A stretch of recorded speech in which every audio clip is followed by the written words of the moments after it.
Firman Tuhan Harian. Pada mulanya, Tuhan sedang beristirahat.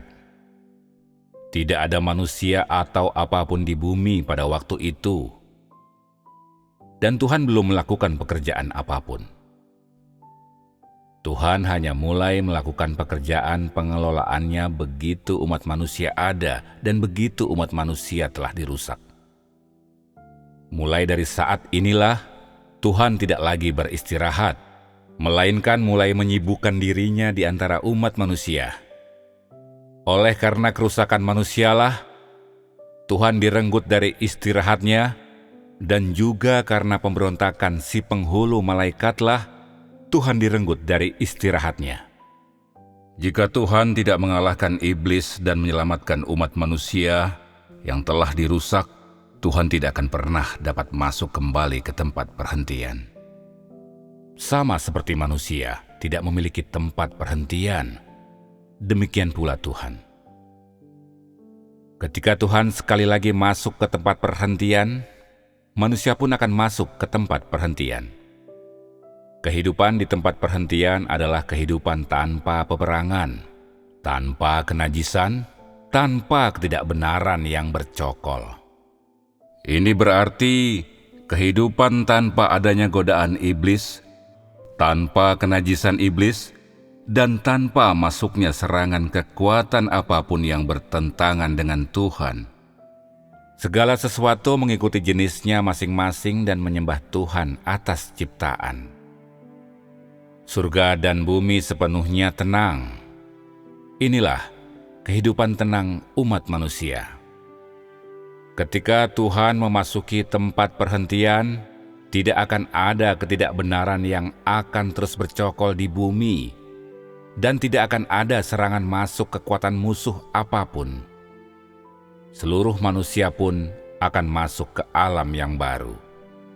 Mereka bukan lagi umat manusia yang dirusak iblis, melainkan yang telah diselamatkan setelah dirusak iblis. Hari perhentian umat manusia juga merupakan hari perhentian Tuhan.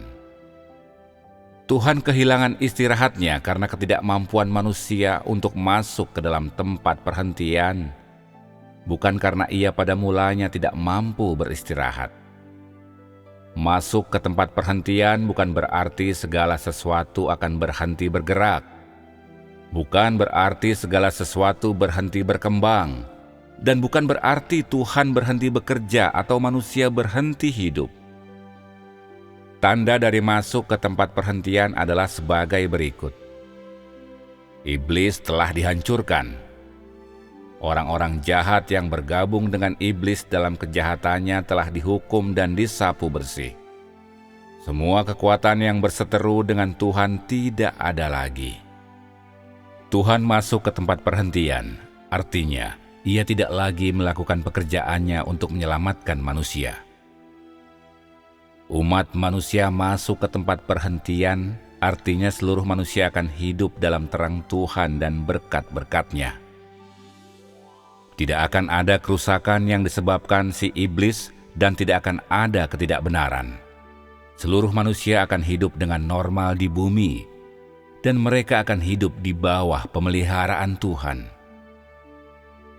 Ketika Tuhan dan manusia masuk ke tempat perhentian bersama-sama, itu artinya umat manusia telah diselamatkan dan iblis telah dihancurkan. Pekerjaan Tuhan di antara manusia telah selesai sepenuhnya. Tuhan tidak akan lagi terus bekerja di antara manusia, dan manusia tidak akan lagi terus hidup di bawah wilayah kekuasaan iblis. Oleh karena itu, Tuhan tidak akan sibuk lagi, dan manusia tidak akan tergesa-gesa lagi.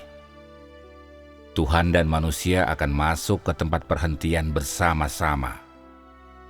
Tuhan akan kembali ke posisinya yang semula, dan setiap orang akan kembali ke tempatnya masing-masing. Keduanya merupakan tempat tujuan yang akan ditinggali oleh Tuhan dan manusia setelah berakhirnya seluruh pengelolaan Tuhan. Tuhan memiliki tempat tujuan Tuhan dan manusia memiliki tempat tujuan manusia. Sementara beristirahat, Tuhan akan terus membimbing seluruh umat manusia dalam kehidupan mereka di bumi. Sementara itu, di dalam terang Tuhan, manusia akan menyembah satu-satunya Tuhan di surga yang sejati. Tuhan tidak akan tinggal lagi di tengah umat manusia, dan manusia juga tidak akan dapat hidup bersama dengan Tuhan di tempat tujuan Tuhan. Tuhan dan manusia tidak dapat hidup di alam yang sama. Sebaliknya, keduanya memiliki cara hidup mereka masing-masing. Tuhan adalah pribadi yang membimbing umat manusia, sementara seluruh manusia adalah perwujudan dari pekerjaan pengelolaan Tuhan. Ini merupakan umat manusia yang dipimpin. Secara hakikat, umat manusia tidak sama dengan Tuhan. Beristirahat artinya kembali ke tempatnya yang semula. Jadi, ketika Tuhan masuk ke tempat perhentian, itu artinya Tuhan kembali ke tempatnya yang semula. Tuhan tidak akan lagi tinggal di bumi atau berbagi sukacita dan penderitaan dengan seluruh manusia manakala berada di antara umat manusia. Ketika umat manusia masuk ke tempat perhentian, itu artinya manusia telah menjadi ciptaan yang sejati. Seluruh manusia akan menyembah Tuhan dari bumi dan menjalani kehidupan normal manusia. Manusia tidak akan lagi membangkang kepada Tuhan atau menolak Tuhan. Mereka akan kembali ke kehidupan Adam dan Hawa yang semula. Inilah masing-masing kehidupan dan tempat tujuan Tuhan dan umat manusia setelah mereka masuk ke tempat perhentian. Kekalahan iblis adalah kecenderungan yang tidak terelakkan dalam peperangan antara Tuhan dan iblis. Dengan cara demikian, masuknya Tuhan ke tempat perhentian setelah menyelesaikan pekerjaan pengelolaannya dan keselamatan penuh manusia, serta masuknya manusia ke tempat perhentian menjadi kecenderungan yang tidak terelakkan. Tempat perhentian manusia adalah di bumi, dan tempat peristirahatan terakhir Tuhan adalah di surga. Sementara manusia beristirahat, ia akan menyembah Tuhan dan juga hidup di bumi. Sementara Tuhan beristirahat, ia akan memimpin sekelompok umat manusia yang tersisa. Ia akan memimpin mereka dari surga, bukan dari bumi. Tuhan akan tetap berupa roh, dan manusia akan tetap berupa daging. Tuhan dan manusia, keduanya memiliki cara istirahat masing-masing yang berbeda.